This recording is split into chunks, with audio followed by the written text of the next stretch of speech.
kwatagana ne gavumenti webuzabuza oyagala kuntuga nzuno.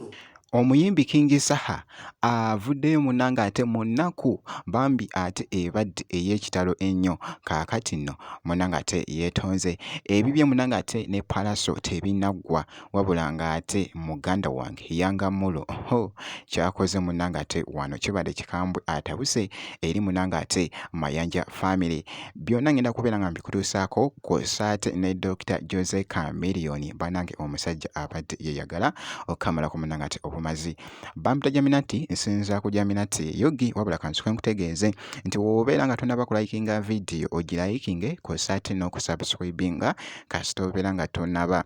Munnange nno ntandise n'ebiri mu kugenda mu maaso makati ga Palaso kw'ossa n'omuyimbi munanga ate King Saha. King Saha yabaddeko ko live avuddeyo munanga ate ne yeetondera nannyini kifo ebyatuukawo munanga ate ku primacy kw'ossa n'ebyendabye munanga ate byabadde akambuwadde wano bananga omusajja abadde mukambwe. Tunuulira akatambi kaako. Achali bange mbagala nnyo mwana netondera chali wange ani netondera chali wange webbaala oyo primacy jena fugita nkwetondera mwana naye nalina okwerwanako sayina ndagaano mu nsi nina kufiirawo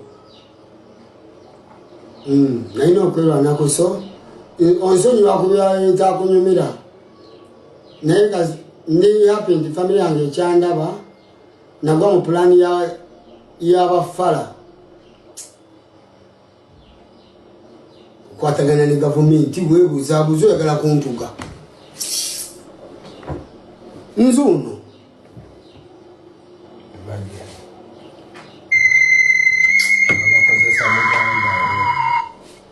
Gobadde osuubira nti muganda wo gwotogogolanangako naye amazima gennyini nga ne mu mbeera ebbanga lyonna nga yeetaaga okudduukirira obadde ng'odduukirira obaddengawo.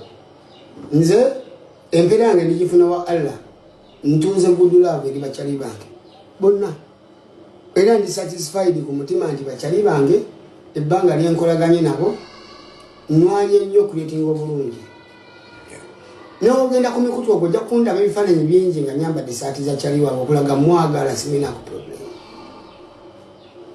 Simanyi agala kunsinga muki gotogombangako nti nkusinga nze sikirako nagamba nti nsinga kino mu kino. Nze ne competition nze tunula wano en office yange olaba za awadi weziri awo.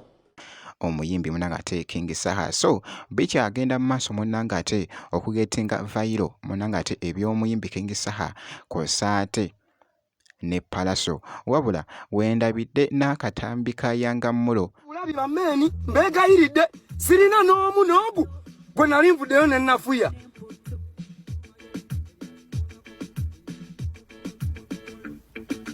Sirina n'ogu gwe nali nvuddeyo ne nafuya mpozi nga kye mwagala.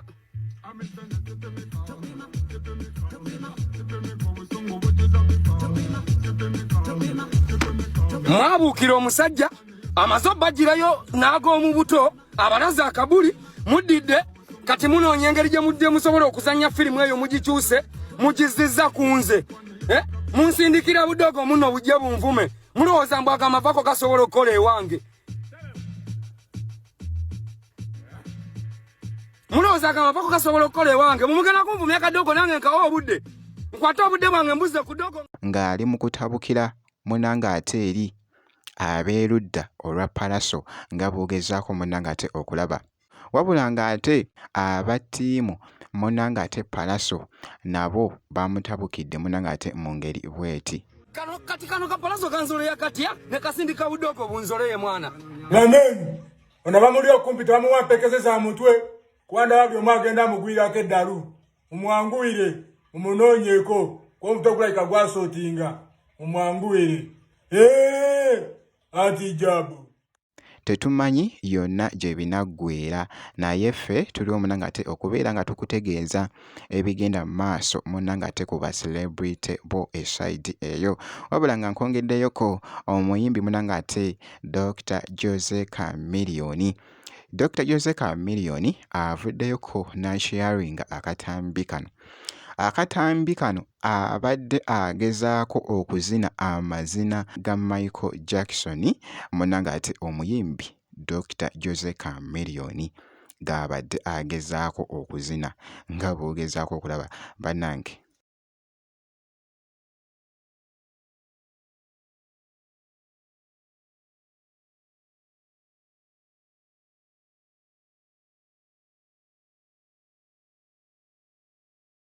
Omusajja ono taggwaayo mu katambi ako wabula ng'avuddeyo era still n'akola munanga ate obubaka bw'atadde munanga ate katambi kano nga bw'ogezaako okulaba omuyimbi munanga ate Dr. Jose Chameleone bwe ntyo munanga ate bwe mucekinzeeko abadde yeeyagala munanga ate okukamulako obumazi mu katambi ako nga bw'okalabye. Ky'olina okukola ku subscribinga ebisigadde byonna obiturekere